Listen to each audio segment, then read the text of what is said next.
Verónica, 8:20. Dele, compañero. Eso quería son ver si las usted estaba, 8, estaba ready.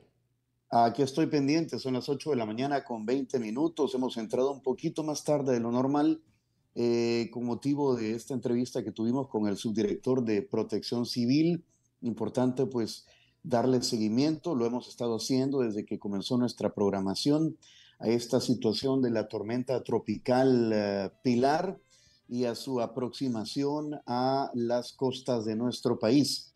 Antes vamos a saludar, mientras tanto, pues hay otros temas también de la agenda nacional, como es las elecciones 2024. No sé si está ya José Marinero, abogado de la República y quien ha estado también participando en este movimiento. Sumar, hola José, bienvenido a esta transmisión. Las disculpas del caso, pero estábamos conversando con el subdirector de Protección Civil, lo cual es pertinente en estos momentos. Por supuesto, la prevención va primero. Muchas gracias por la invitación y buenos días a todos. Buenos días, José. Gracias por acompañarnos.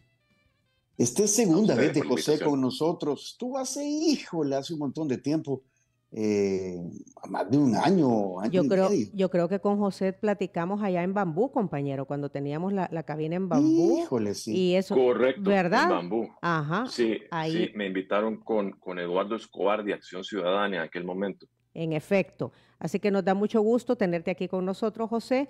Eres abogado de la República y pues estamos ante las puertas de un proceso electoral, Tony, y muchas cosas están sucediendo. Muchas cosas están sucediendo, como lo que ocurrió la semana pasada. Llegó a solicitar su inscripción como candidato. Creo que el Tribunal Supremo Electoral tiene hasta mañana para validar todas las inscripciones, Diana Verónica. En efecto, así entendemos, José, tú sabrás más al respecto. Entiendo que hasta mañana, no sé si hasta la medianoche, el Tribunal Supremo Electoral tiene ha recibido las solicitudes de inscripción de las fórmulas presidenciales y tiene hasta mañana para responder si acepta o no esas inscripciones. ¿Es así? Correcto. El artículo 145 del Código Electoral le da 3 días de hecho al tribunal para responder si admite la inscripción o incluso para prevenir en caso que hubiese alguna omisión, algún documento que falta, para prevenir a los candidatos que están en esa prevención y completen, digamos, el documento que les haga falta. Entonces, en el caso de esta candidatura presentada la semana pasada, pues este plazo es este martes. Y así para las De hecho, demás el plazo también. que daría la ley para hacer cualquier subsanación. Sí. Correcto.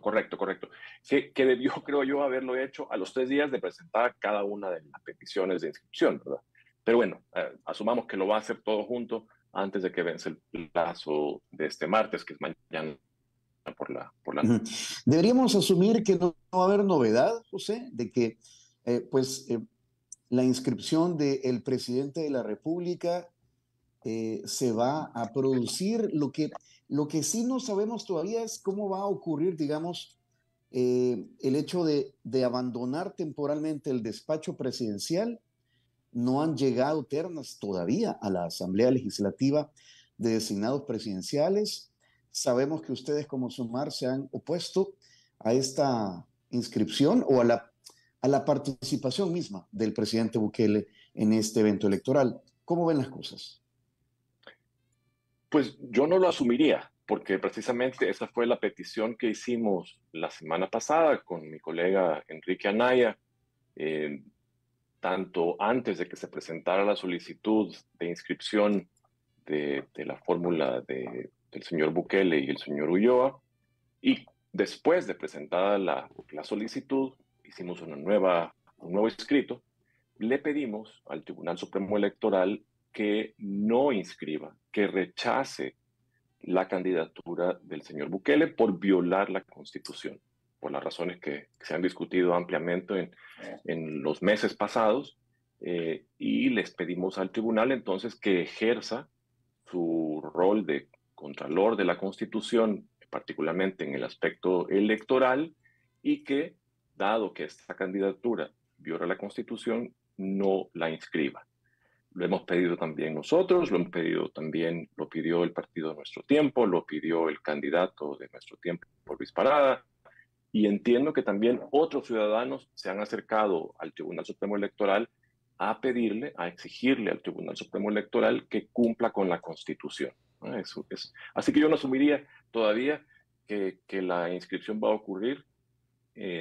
Lo sabremos mañana, asumo, qué decisión va a tomar el Tribunal Supremo Electoral, si va a decidir cumplir con la Constitución o si va a pues ignorar su rol de máxima autoridad electoral.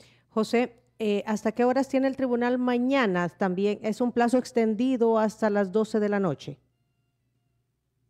Tiene todo el día, tiene todo el día. Esto no, la decisión la podría adoptar fuera de horas de oficina, porque no es un tema de atención a usuarios, sino es un tema del día hábil. El día hábil, pues, o el día, mejor dicho, concluye al final pues de la última hora del día. Entonces mañana deberíamos estar esperando un anuncio, una conferencia de prensa del Tribunal Supremo Electoral.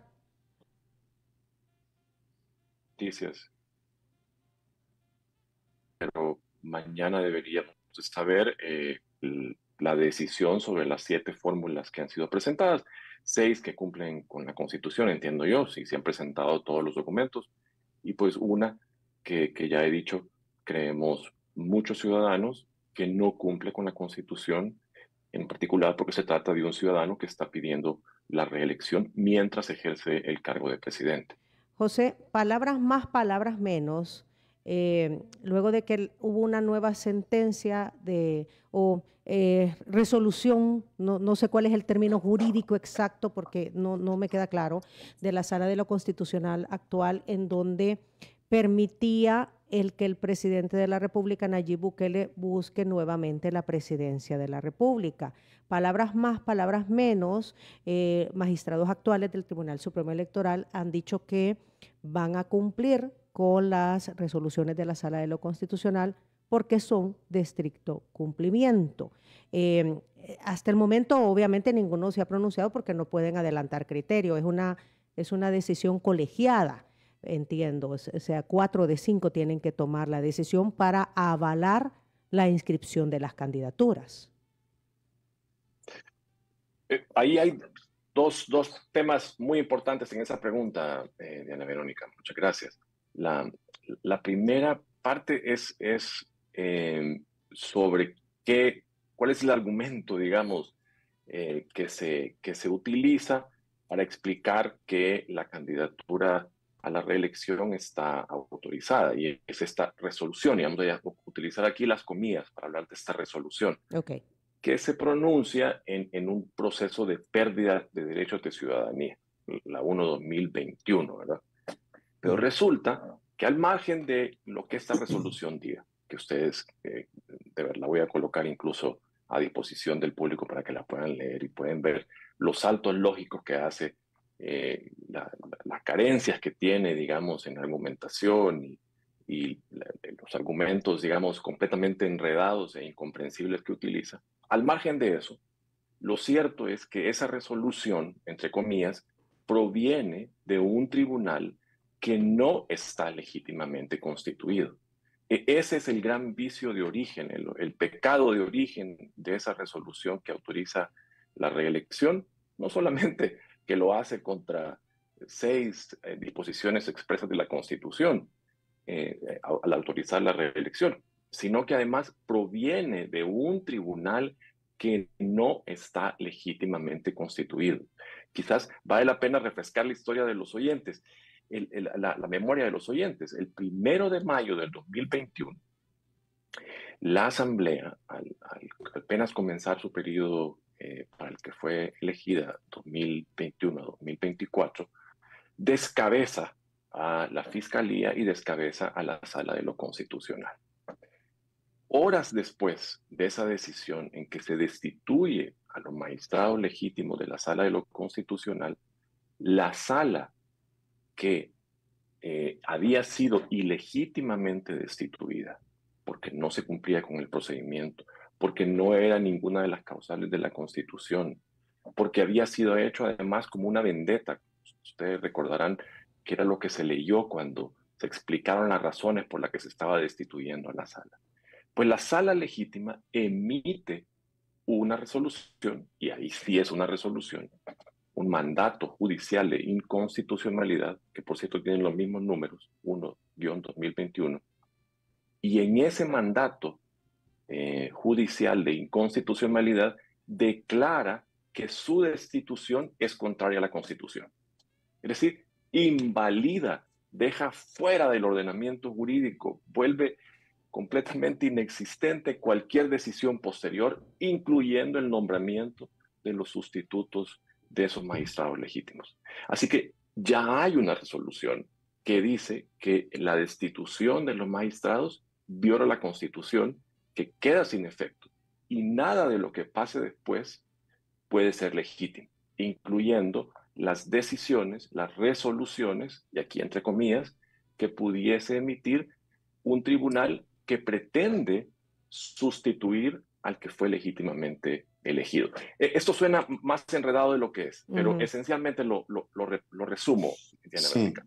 El problema es un problema de origen. El problema de esta resolución que supuestamente avala la reelección es un problema de origen. Y es de origen porque proviene de un tribunal que no existe. Son 5 personas que continúan al día de hoy usurpando las legítimas sillas de los magistrados de la Sala de lo Constitucional. No es un tema de opinión, de si me caen mal o de apreciación. No, es que jurídicamente la destitución fue declarada contraria a la Constitución. Entonces, si fue declarada contraria a la Constitución, su sustitución por estas 5 personas no puede ser legítima.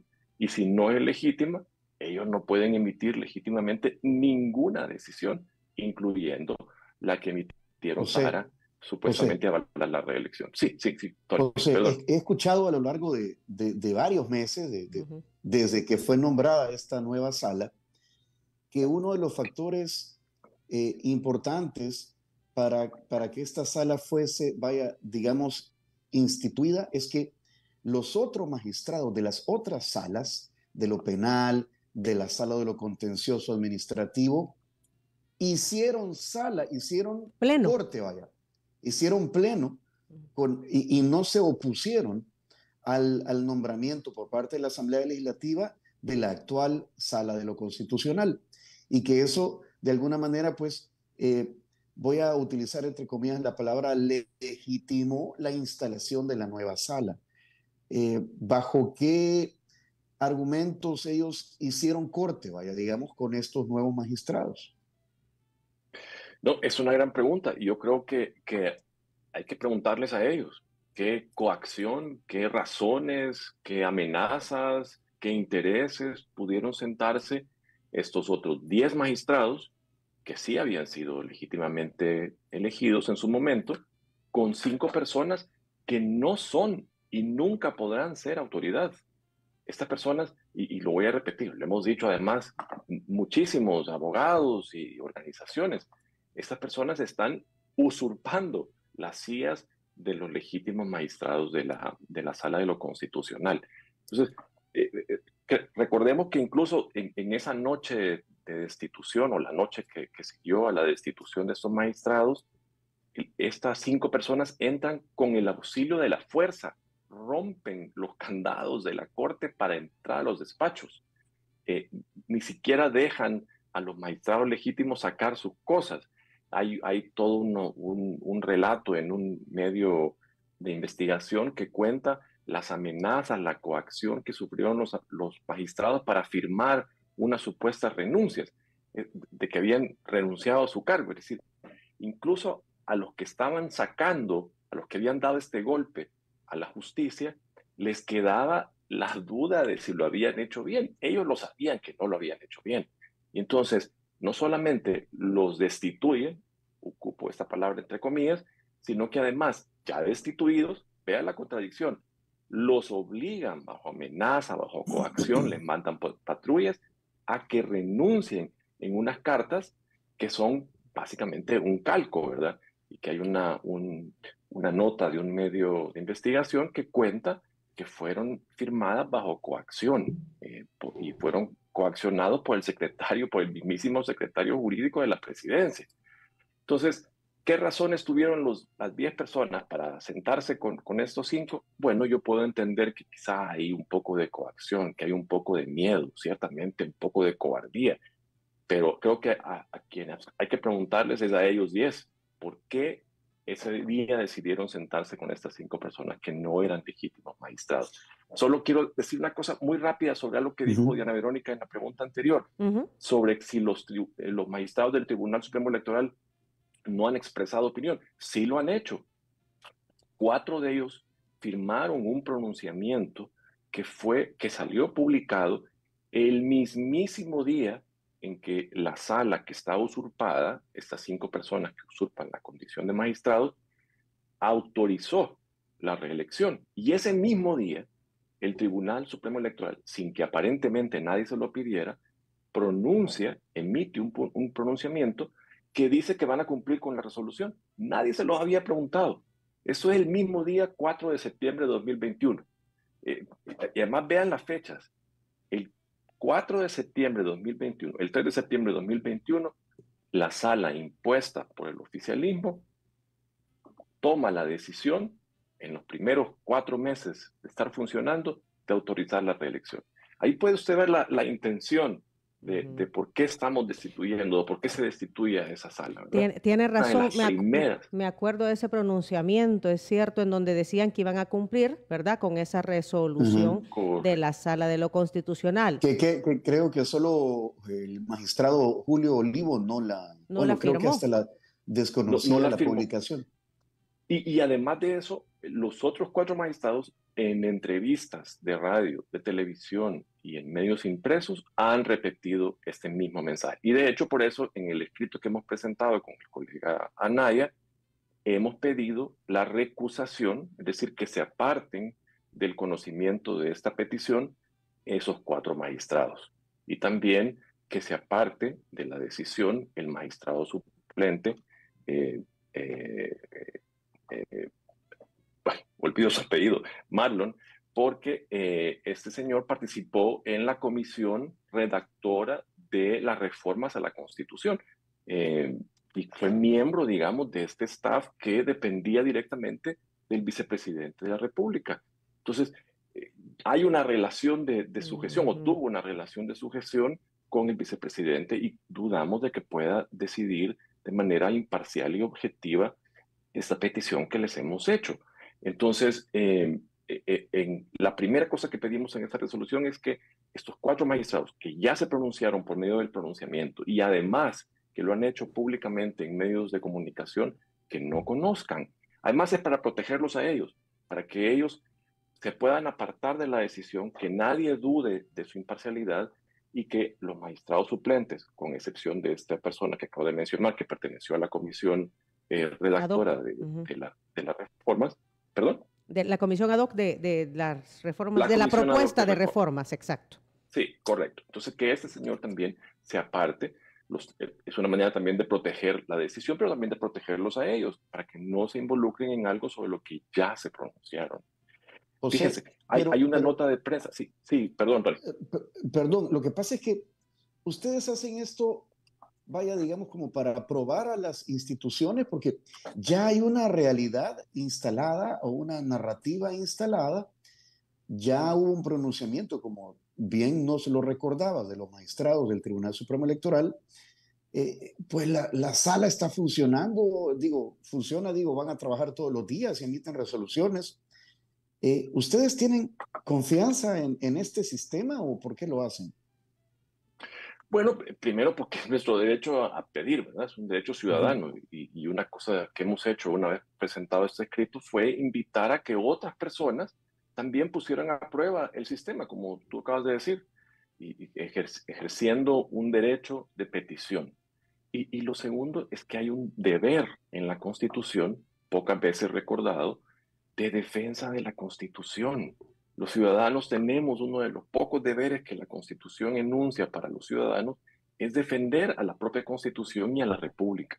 Y creemos que esto es una manera de defender a la Constitución y la República. Por supuesto que no somos ingenuos, que sabemos que en este momento la cancha está inclinada a favor del oficialismo. Podemos entender que haya presiones sobre los magistrados del Tribunal Supremo Electoral. Podemos entender que tengan miedo, que haya incluso a lo mejor hasta coacción sobre esta decisión. Y eso lo comprendemos y entendemos también de que todo indica que ellos van a mantenerse en el sesgo que han mostrado desde que el 4 de septiembre dijeron que iban a cumplir con esta supuesta resolución. Pero aún así, en este momento, esta es la vía institucional por la cual podemos cuestionar que esa candidatura se inscriba, porque esa candidatura viola la Constitución y al violar la Constitución viola nuestro derecho ciudadano, el de todos, el de ustedes, el nuestro, de unas elecciones limpias, justas y competitivas. Eso va al corazón, a la yugular del sistema democrático, cuando no tenemos ni siquiera la confianza de que las elecciones van a ser medianamente limpias, justas y competitivas, las elecciones presidenciales, porque hay un candidato que se ha insertado a la fuerza esencialmente, y aquí sí es con la fuerza, se ha insertado en la contienda electoral, a pesar de que la Constitución se lo prohíba en al menos 6 disposiciones, ¿verdad? Que es un tema que ya hemos discutido. Por eso yo creo que este ha dejado de ser un debate jurídico, creo que hace rato, y lo digo como abogado. Ya no es si el artículo 152 primero o el 88. No es un problema de interpretación como se ha querido hacer presentar o como se ha querido mostrar, ¿verdad? Como que si fuera una polémica o un debate que está ahí, que si hay dos posiciones legítimas, igualmente legítimas. No es un problema de interpretación. Es que hasta el mismo presidente lo ha dicho públicamente. La Constitución salvadoreña no permite la reelección continua. Eso lo dice la Constitución. Él lo entiende, el oficialismo lo entiende. Y como ¿verdad? tú decías, entonces, el presidente se pronunció en su momento al respecto. José, hablando de términos, yo he escuchado a algunos abogados que defienden o argumentan el que el presidente de la República busque correr nuevamente, ¿verdad? Para la presidencia de la República. Entonces dicen, es que lo que está prohibido es la reelección, es decir, que él nunca se someta a un nuevo escrutinio, a un nuevo proceso electoral, porque reelección significaría que llegue el 31 de mayo y que el 1 de junio continúe siendo presidente de la República, sino que lo que el presidente está haciendo es someterse a un nuevo proceso electoral y, si la población lo decide, elegirlo como presidente de la República, que sería nuevamente porque es inmediato. Y escuchaba el otro día a un abogado la semana pasada en donde decía que en la Constitución que tenemos actualmente, que es la de 1983, decía que se había cambiado al tema de que el poder está en el pueblo, ¿verdad? Que el poder lo tiene la población y que la población se expresa a través del voto. Y si la población se expresa y así lo decide, entonces puede tener al gobernante que quiera. ¿Qué piensas sobre estas dos, o desde el punto de vista legal, porque aquí estamos hablando de legalidades, desde el punto de vista legal, cuál es tu interpretación sobre esto? Bueno, Diana Verónica, yo le he seguido el pulso a esta conversación sobre la reelección desde que comenzó a hablarse de hace unos 2 años y medio, ¿verdad? Ya en redes sociales comenzaba a aparecer el tema de manera sospechosa, quizás hace unos 2 años y medio. Y he visto malabares de malabares jurídicos para intentar justificar, digamos, la reelección. Esto que describe estos abogados o este abogado que usted escuchó, pues es un malabar más. La reelección precisamente significa acudir a las urnas para ser elegido nuevamente, lo cual supone inscribirse en el proceso electoral y convertirse en candidato. Lo que la Constitución prohíbe es que eso suceda en el periodo inmediato siguiente. Eso es lo que se llama reelección continua. De hecho, la jurisprudencia en el año 2014, la sala legítima, estableció que debe esperarse un periodo de 10 años, o sea, 2 periodos presidenciales para que una persona pueda volver a participar como candidato a la reelección. Eso te interrumpo brevemente, eso es lo que los abogados dicen que se hizo para evitar la inscripción de Tony Saca en su momento, cierro paréntesis. Sí, y puede ser, no lo sé, yo no, estoy hablando de lo que dice la jurisprudencia. La jurisprudencia dice en el 2014, dijo, miren, además de que tiene que esperar un periodo, ese periodo, aclaramos, es de 10 años, 2 periodos presidenciales. De hecho, yo recuerdo muy bien algunos de los malabares del vicepresidente, y lo voy a decir así porque él ha cambiado públicamente 6 veces de opinión sobre cuál es la razón que permite la reelección. Pues en uno de sus explicaciones, dijo que él estaba en desacuerdo completamente con esa resolución que pide, o esa sentencia que pide 2 periodos presidenciales. Bueno, ok, de acuerdo, estaba en desacuerdo.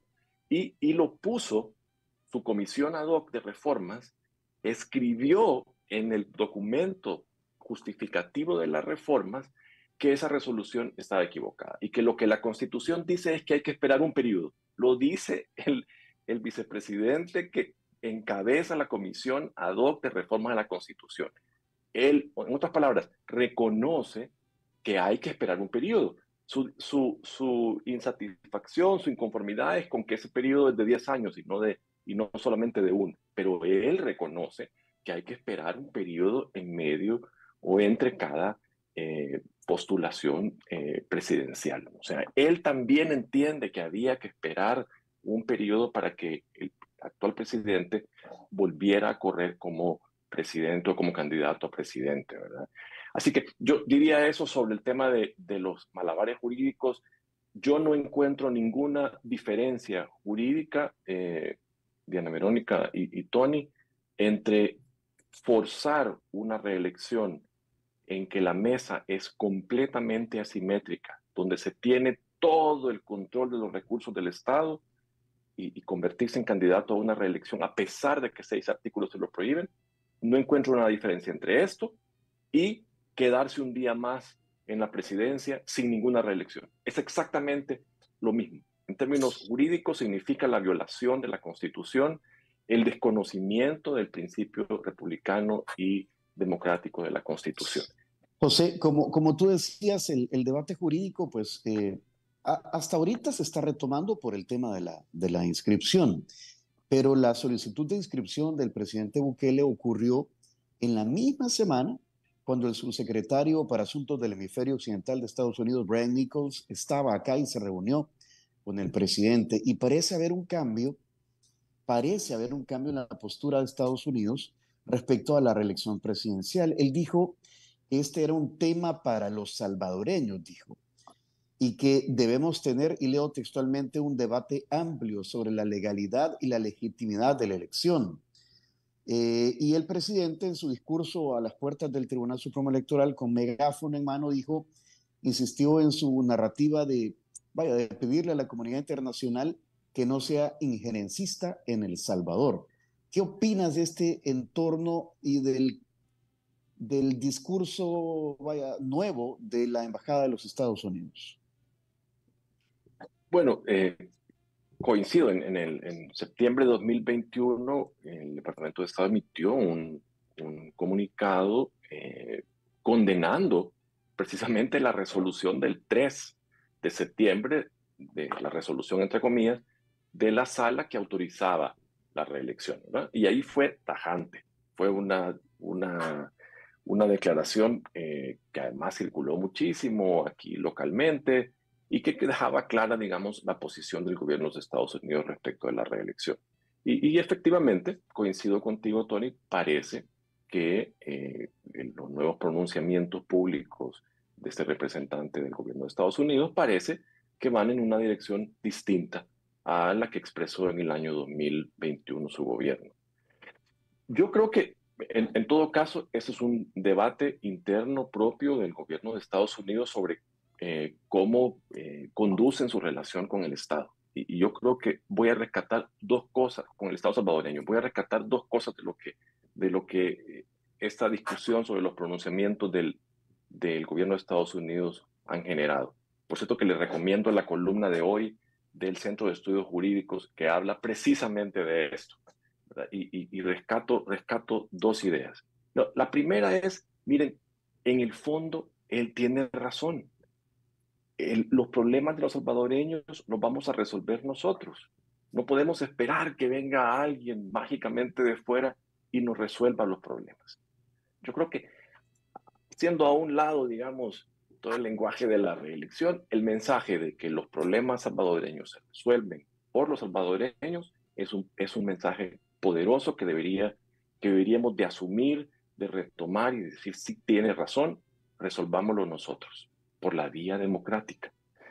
Y en segundo término, yo rescataría quizás la enorme contradicción que supone abandonar el discurso, y no hablo solamente de este pronunciamiento, y el peligro que supone, que supone abandonar la defensa de la democracia. Como hemos visto en Ucrania y en otras partes del mundo, el avance del autoritarismo y el retroceso de la democracia es una pérdida no solamente para ese país que en ese momento está bajo amenaza, sino que es también una pérdida para toda la comunidad democrática, porque va normalizándose en el mundo un lenguaje de autoritarismo, de imposición, que es contrario a los principios, a los valores que defienden las naciones democráticas. Así que yo creo que en general rescataría dos cosas de esta conversación sobre los mensajes, independientemente de qué explica el cambio de la visión o el aparente cambio de la visión del gobierno de Estados Unidos, rescataría esas dos cosas. Que este es un lío nuestro, totalmente de acuerdo. Es un lío del salvadoreño. No va a venir un país de fuera, no va a venir una fuerza extranjera a salvarnos de nuestro cataclismo democrático. Uno. Y dos, creo que la lucha por la democracia es la misma lucha aquí como en cualquier otro sitio del mundo, y que el retroceso de los valores democráticos en un país es el retroceso de los valores democráticos en el mundo, porque estamos dejando que se normalice el lenguaje autoritario, que se normalicen los antivalores democráticos que representan los proyectos autoritarios. Yo me quedaría con eso. Les recomiendo la columna del Centro de Estudios Jurídicos de este día, publicada en redes, y también creo que en la prensa La gráfica. prensa gráfica, exacto.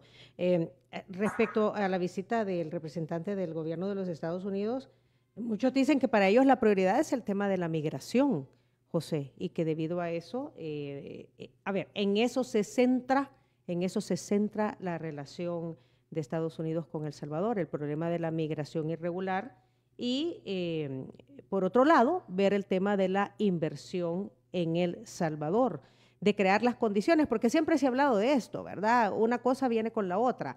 En la manera en que hay inversión, se genera empleo, y en esa medida la gente no va a tener que emigrar de manera irregular porque va a encontrar empleo en el país. Y Estados Unidos siempre ha dicho, nosotros apoyamos todos estos esfuerzos para efectos de ayudar a los vecinos, ¿verdad? Y por el otro lado, pues también disminuir un problema que tienen ellos con la frontera sur. Esa es la lectura que también hacen muchos, y que de hecho estoy viendo un poco la columna y tiene que ver con ese tema, José. Correcto. No, y a ver, que yo creo que todos los estados tienen, como el nuestro, tienen el derecho de establecer sus prioridades en política exterior. Este es un tema de prioridades del gobierno de los Estados Unidos, y lo ha dicho además públicamente. Es bastante conocido que este es un tema estratégico de interés de Estados Unidos, que es el tema de la migración. La gran contradicción que señala la columna, que hemos dicho además muchos públicamente, es que el fracaso de la democracia y la instalación de una dictadura no va a suponer mejores condiciones de vida para los salvadoreños. Por el contrario, va a crear dentro condiciones más adversas, sociales y económicas, que van a generar precisamente los mismos incentivos para migrar que han generado en otros sitios del mundo. Vean el ejemplo de Venezuela, vean el ejemplo de Nicaragua, Vean el ejemplo de todos los países que caen sobre o que a quienes les cae el peso de una dictadura o un autoritarismo. La gente empieza a salir del país porque se acaban las oportunidades, porque se cierra el espacio para expresar libremente el pensamiento, porque no hay oportunidades de crecimiento económico o no las hay por lo menos de manera equitativamente distribuidas. Las condiciones de vida de una dictadura, y esto está bastante documentado, bastante estudiado, son inferiores siempre a las condiciones de vida de una democracia. Entonces, si la razón estratégica, si el interés estratégico de Estados Unidos es detener la migración, yo creo que es desconcertante cómo eso va a suceder ignorando el aspecto democrático del país que genera una serie de, o que genera o que ha generado migración históricamente por razones económicas y sociales. Estamos agregando un motivo más, digamos, para migrar. La gente se va a terminar yendo cuando vea que la economía no crece o que la economía va para atrás, que no hay espacio para las minorías, que no hay espacio para crecer, que no hay oportunidades para desarrollarse en el país. Eso va a generar nuevos incentivos para que la gente migre. Así que al margen de lo desconcertante que puede ser el mensaje, hay que reconocerlo, ¿verdad? Es un poco desconcertante, el mensaje y la oportunidad, el momento que se elige para dar el mensaje, es también desconcertante, ¿verdad? Es un día antes de que se inscriba este señor o presente la solicitud de inscripción. Al margen de eso, yo creo que es también un poco contradictorio pensar que abandonando el componente democrático va a haber condiciones para que los salvadoreños permanezcan en su país y dejen de emigrar precisamente y de manera principal a Estados Unidos. Pero bueno, repito, creo que por supuesto que los estados tienen derecho a establecer sus propios intereses y prioridades, son sus intereses y prioridades. Lo que celebro es cuando estos coinciden con otros países, como por ejemplo, creo yo, siguen coincidiendo los intereses del Salvador por vivir en democracia con los valores y los intereses del gobierno de Estados Unidos y el pueblo de Estados Unidos por vivir en democracia. Así que yo creo que hay que ver, como dicen ellos mismos, hay que ver la imagen completa, el big picture, ¿verdad? Y este es nada más un incidente que desconcierta, ciertamente, pero que debe leerse en el marco general de las relaciones de Estados Unidos con El Salvador. José, parados al día de hoy, en este 30 de octubre, todo parece indicar, según las encuestas, ¿verdad?, que eventualmente el presidente de la República, Nayib Bukele, seguirá gobernando un periodo más, porque hay una oposición que no en bandera, ¿verdad? Y los números, las encuestas, tú lo has visto, al igual que todos, pues dan amplia ventaja al presidente Bukele. ¿Qué vendría después? Países que reconozcan, o sea, comunidad internacional que lo reconozca como mandatario, y siendo así, pues no habrá pasado nada del debate jurídico del cual hemos estado hablando. Bueno, yo creo que el llamado es precisamente a no reconocer una reelección que es contraria a la Constitución, que ha violado el principio democrático, miren, este montón de palabras que utilizamos a veces los abogados que pueden ser también desconcertantes, pero para la misma palabra que acabo de utilizar yo, el principio democrático, la república. Lo que quiere decir en el fondo es que una reelección que viola la Constitución también está violando la voluntad del soberano, la voluntad del pueblo, que está manifestada en la Constitución. Por eso es que también, para citar un ejemplo, la Constitución también prohíbe prevalecerse del cargo para hacer política partidaria, ¿no? Utilizar recursos del Estado para hacer política partidaria. Este gobierno, este presidente, ha usado los recursos del Estado para promocionarse. Lean el periódico del oficialismo, el diario vean el noticiero y el canal del oficialismo. Están todo el día hablando de las bondades de este gobierno. Eso es prevalecerse del cargo, utilizar los recursos que son de todos para hacer política partidaria y promover su candidatura. Por supuesto que si fueran unas elecciones limpias, es decir, donde los candidatos hubiesen cumplido todo o cumplieran todos con las condiciones y requisitos de la Constitución y la ley, creo que los números, las encuestas lo que están diciendo es que efectivamente la opción de Nuevas Ideas ganaría limpiamente las elecciones, si fueran unas elecciones limpias, pero no lo son. Primero porque hay un candidato que se ha forzado su ingreso o está forzando su ingreso a la competencia. En segundo lugar, porque hay una asimetría, la mesa está inclinada, pero de manera radical, hacia el oficialismo en todas las instituciones que controlan el uso de los recursos públicos para promover esta candidatura. Entonces, yo creo que sí, las encuestas, yo sí le pongo atención a las encuestas y nos dan una foto de ese momento y indican tendencias. Dicen que si las elecciones fueran mañana, lo más probable es que el resultado sería ese que dice Tony. Yo creo que sí, pero aún faltan 3 meses para las elecciones. Pueden todavía pasar cosas en estos 3 meses. José, corrígeme si me equivoco y perdón que te interrumpa, pero es por el tiempo. Entiendo que Sí. Sumar estuvo en un esfuerzo por crear una candidatura de la oposición unificada, si es que lo queremos llamar así, lo cual no ocurrió.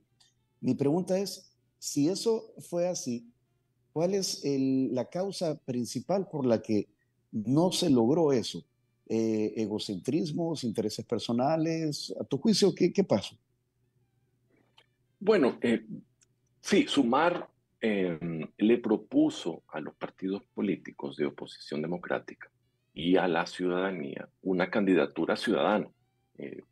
Participamos en un proceso, hicimos un proceso en el que salimos a hablar con personas que pudieran representar esta opción ciudadana. Ojo, que Sumar no lo hizo por la candidatura, sino porque cree en un proyecto de largo plazo para el país. De hecho, antes de hablar de candidaturas, hablamos de una agenda mínima ciudadana, que era lo que los ciudadanos queríamos como mínimo. Y luego salimos a buscar candidatos que pudieran representar esa agenda mínima ante la ciudadanía. Ni siquiera habíamos hablado de elección en ese momento, ¿verdad? Sino que primero trabajamos en la agenda mínima y luego salimos a presentarle esos candidatos a los partidos políticos y a otros sectores sociales, tanto la agenda primero como después los candidatos.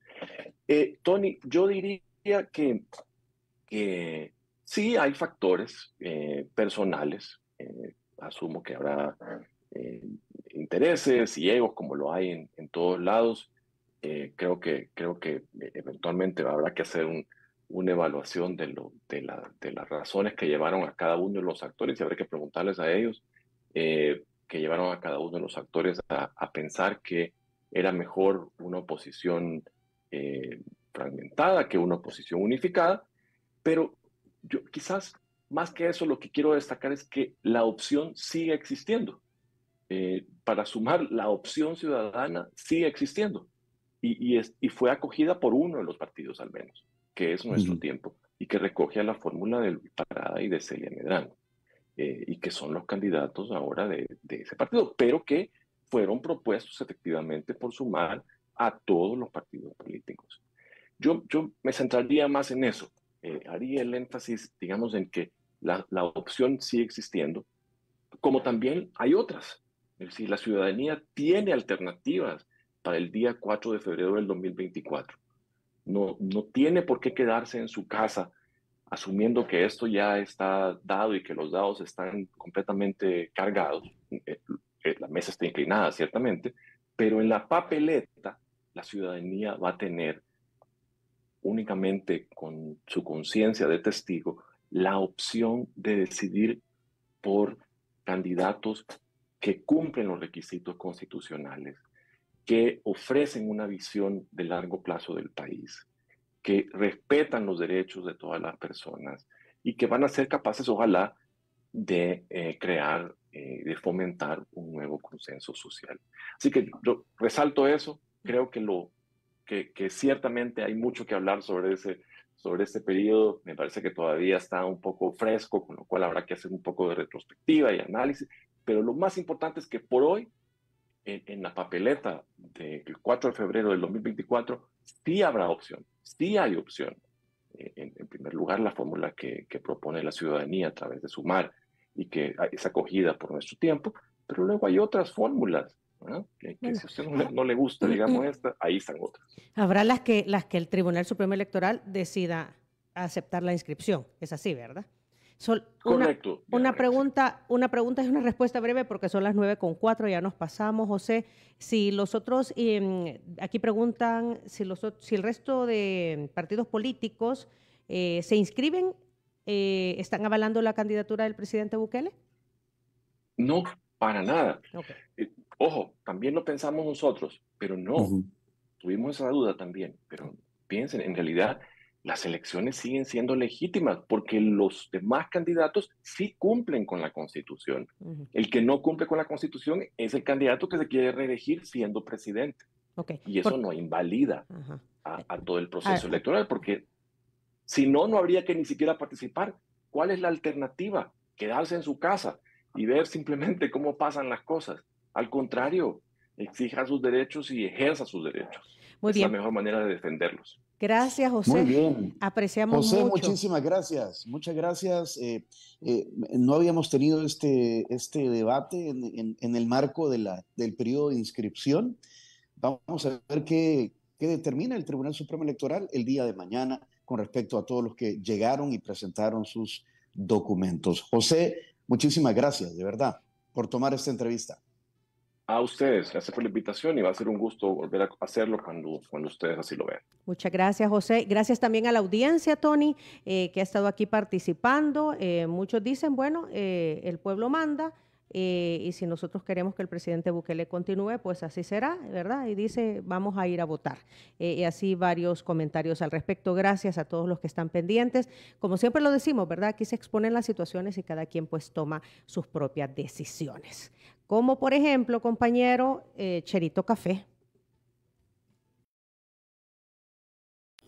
Si quieres volver a escuchar esta entrevista, ingresa a 360podcast.sb, el primer hub de podcasteros salvadoreños. Sigue a Diana Verónica y Tony la entrevista en Spotify, Google Podcast, Apple Podcast, Amazon Music o TuneIn.